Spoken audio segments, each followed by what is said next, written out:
O arqueólogo Amenhotep Salim jamais se esqueceria do som que ouviu naquele fim de tarde abafado no sítio arqueológico de Waset, nas margens esquecidas do deserto do Saara. Era um sussurro agudo, como o gemido de um animal ferido, mas vindo do fundo da terra.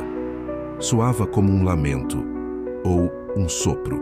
Durante a escavação de uma câmara esquecida sob um templo dedicado a um deus não registrado, sua equipe encontrou uma pequena caixa de pedra envolta em cinzas e hieróglifos distorcidos. Dentro dela, repousava uma flauta esculpida em osso enegrecido. Parecia absurdamente antiga, mas perfeitamente preservada, como se o tempo tivesse medo de tocá-la. A flauta tinha apenas 3 furos e era levemente curva, com marcas que lembravam dentes cravados ao longo do tubo. Mesmo sem decifrar os símbolos nela, Amenhotep sentiu algo errado, uma pressão no peito. Como se aquele objeto emitisse um som que não era ouvido com os ouvidos, mas com os ossos. Naquela noite, no acampamento, um dos assistentes de Amenhotep, o jovem Kamet, decidiu tocar a flauta para gravar um vídeo descontraído. Todos riram quando ele soprou o primeiro som. Um gemido grave que parecia vir de muito longe, mas então o riso cessou. A fogueira se apagou subitamente, como se algo tivesse sugado o ar ao redor. Kamet caiu de joelhos, ofegante, os olhos arregalados, o rosto ficando roxo. Tentou gritar, mas nenhum som saiu. Segundos depois, tombou no chão, morto. Parecia ter morrido sufocado, embora não houvesse nada em sua garganta ou pulmões. A equipe entrou em pânico. Amenhotep ordenou que a flauta fosse trancada na caixa e enterrada novamente, mas já era tarde. Aquela noite foi a última que dormiram em paz. Todos os dias, alguém sonhava com uma criatura de pele costurada e olhos queimados que soprava a flauta enquanto caminhava entre tumbas. No terceiro dia, um operário chamado Beck desapareceu. Deixou para trás apenas marcas arrastadas na areia e um rastro de sangue em forma de espiral. No quarto, uma arqueóloga chamada Neferura acordou com o rosto coberto por marcas vermelhas, como dedos invisíveis tentando tampar sua boca. Amenhotep tentou abandonar o local, mas descobriu que os pneus de todos os veículos haviam sido cortados e o rádio de comunicação só emitia um som, o mesmo sopro grave da maldita flauta. A notícia da morte de Kamet logo se espalhou e o governo ordenou o encerramento da missão.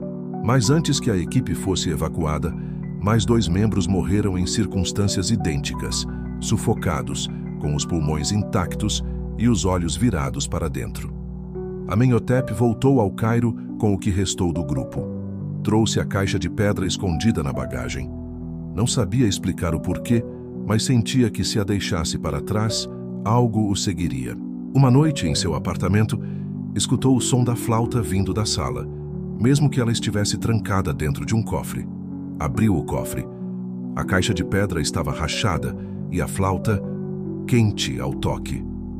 Quando a pegou, ouviu um suspiro atrás de si. Virou-se e não havia ninguém. Mas no espelho, por um breve instante, viu seu reflexo sem rosto. Apenas uma boca aberta, como se gritasse silenciosamente.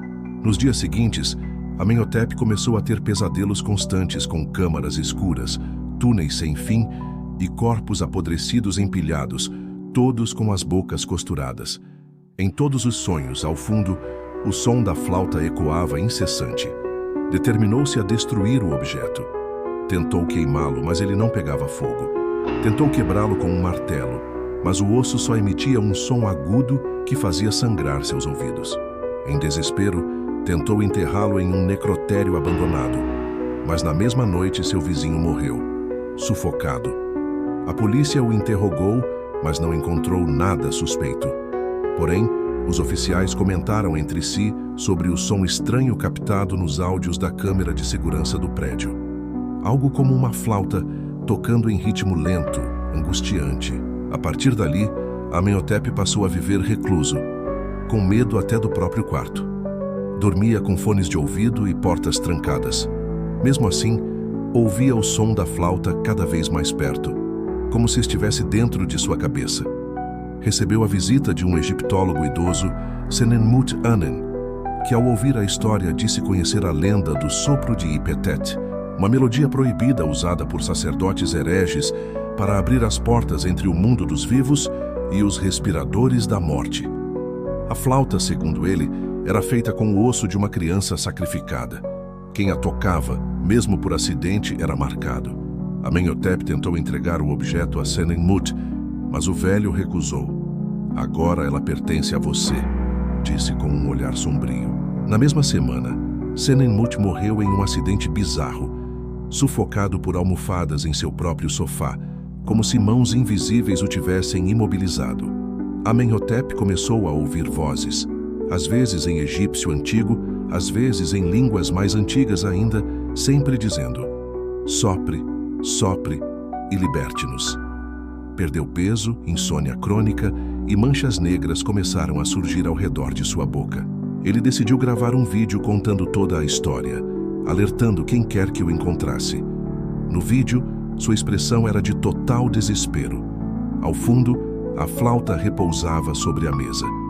Ele pedia com lágrimas que ninguém mais a tocasse. 3 dias após postar o vídeo, Amenhotep desapareceu.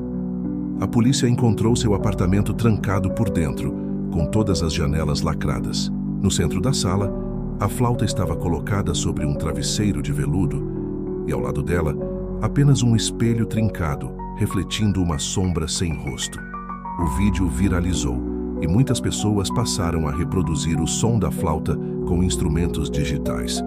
Curiosamente, vários dos envolvidos morreram em semanas seguintes, sempre de forma semelhante, sufocados no sono, sem explicação médica. Hoje há fóruns inteiros na internet tentando encontrar a partitura proibida do sopro da morte. Alguns dizem que tocar a melodia completa invoca o Sefek Ankh, o portador dos sussurros, uma entidade sem boca que se alimenta do último suspiro de suas vítimas. Outros afirmam que a flauta original ainda existe e muda de dono a cada geração. Ela aparece quando você ouve um som de vento dentro de casa, mesmo com todas as janelas fechadas, ou quando sonha com a própria morte, mas acorda antes de sufocar. Se você ouvir um som longo, grave e abafado vindo de algum cômodo vazio, feche os olhos, tampe os ouvidos e, pelo amor dos deuses antigos, nunca, nunca sopre de volta.